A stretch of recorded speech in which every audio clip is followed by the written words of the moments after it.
Hello guys, welcome back to my YouTube channel. Today I'm going to take you to some of the village markets in Africa. Today we are going to start with Separaria market and we are going to see Nambura sema kitu ngoja kidogo saa hizi unaweza kusema in which language? Yeah, English ndio. I'm one of the business woman, member of Catholic Church. So I'm glad to see my parish priest come and see me in where I'm working. Thank you. Nambura, what are you selling here? I'm selling children's clothes. Children's clothes, okay. Yes. Take some and show the price. Like, Like, show that one. this one is for babies, and I sell at 350. 350 biashara yako. Biashara yangu hapa tunang'ang'ana tu. Use English. Or you want me to English, yes. Oh, and you are giving me the hard task, man. The hard task, yes. But do you know English? So the one that I want to tell you is that now this business, we are struggling. Struggling. The only problem that we are facing here is just weather. Weather is our problem. Okay. And the customers, there is the mode of also confusing customer. Tell me what these are your clothes, isn't it? This my clothes is a new clothes. New clothes. I'm ordering from Nairobi. How much are you selling each t-shirt? So t-shirt like this one, I'm selling 650 Kenya shillings. 650 Kenya shillings. When it comes to puff jacket, because we have varieties of the clothes here, we have like a puff jacket here. This we give out with 25. How much? 2,500. 2,500. Yeah. Okay. It is the one. It is good by the way. Okay, very this good. One you cannot. It cannot give you a task of washing.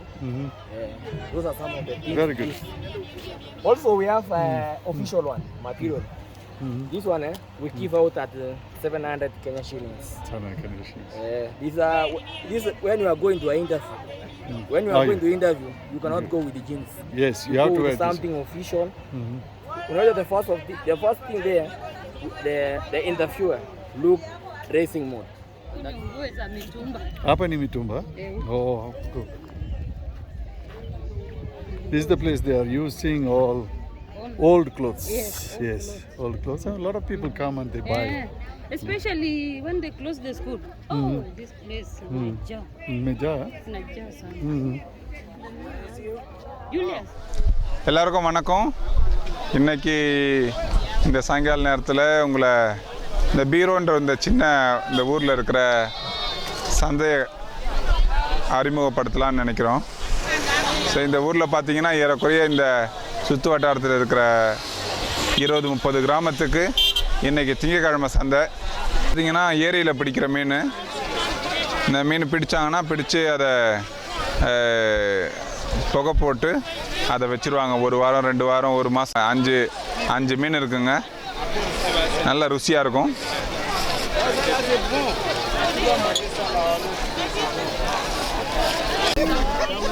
காரித்தி Barugum. Nang tuba baba. இது பார்த்தீங்கன்னா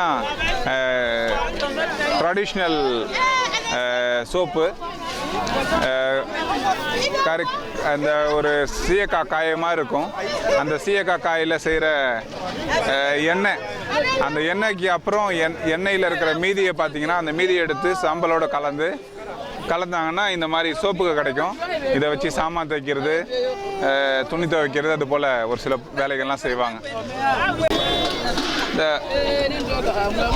இங்கே இருக்க இதை பார்த்தீங்கன்னா இது இந்த சோஜாவை எடுத்து வேக வச்சு அதை மாவா கூழா அரைச்சி இந்த மாதிரி உருண்டை செஞ்சு இதை விற்பாங்க. இந்த பன்னீர், சோஜா பன்னீர் எல்லா சந்தைகளிலும் கிடைக்கக்கூடிய பொருட்கள் பார்த்தீங்கன்னா நம்ம ஊரில் கிடைக்கிற மாதிரியே பணியாரம், இந்த கஜ்ரா, அப்புறம் நம்ம கிறிஸ்மஸ் காலங்களில் செய்கிற ரோஸ் கோக்கி, இது மாதிரி பொருட்களும் இங்கே கிடைக்குதுங்க. இங்கே பார்த்தீங்கன்னா இது 2 விதமான பொருட்கள் இருக்குதுங்க. நிஜர் நாட்டில் கிடைக்கிற பேரிச்சம்பழம், ஏன்னா அது பாலைவன பகுதின்றதுனால இந்த மாதிரி பேரிச்சம்பழம் கிடைக்கும். இந்த பேரிச்சம்பழம் நம்ம ஊர் மாதிரி ரொம்ப இதுவாக இருக்காது, கொஞ்சம் வறட்சியானது. அதுவும் இந்த கொப்பரை தேங்காய். இதெல்லாம் பார்த்தீங்கன்னா மரத்தில் இருக்கிற காய்களை பட்டைகள் இது எல்லாத்தையும் எடுத்து அரைச்சி ஒரு சில பொருட்கள்லாம் செய்கிறாங்க. இதெல்லாம் பார்த்தீங்கன்னா குழம்புக்கு தேவையான மசாலா பொருட்கள். இதை போட்டு இதில் குழம்பு செய்வாங்க. இது வந்து ஒரு வகையான மரத்துலேருந்து எடுக்கிற வேரிலிருந்து எடுக்கிற ஒரு பவுடரு. இதை எடுத்து நல்லா காய வச்சுட்டு வேறு அப்புறம் நல்லா வந்து ஒரு உரலில் போட்டு இடிப்பாங்க. இது வந்து குழம்புல வந்து மிக்ஸ் பண்ணி நம்ம ஊரில் மஞ்சள் தூள் மாதிரி இது பரிபா மக்களுக்கு கூட மஞ்சள் தூள். இந்த கிழங்கு தூளெல்லாம் எடுத்து சீவிட்டு பிறகு இந்த நல்லா வேக வச்சுட்டு அதை வந்து நல்லா இடிப்பாங்க. நல்லா எந்த அளவுக்கு இடிக்கிறாங்களோ அது வந்து பஞ்சு மாதிரி சாஃப்டாக வந்துடும். அது சாஃப்டாக வந்த பிறகு அதை வந்து நல்லா கையில் வந்து நல்லா மடக்கி அதை வந்து உருண்டையாக பண்ணி அதை வந்து குழம்பு நல்லா ஒரு கறி குழம்பு வச்சு சாப்பிடுவாங்க சுவையாக.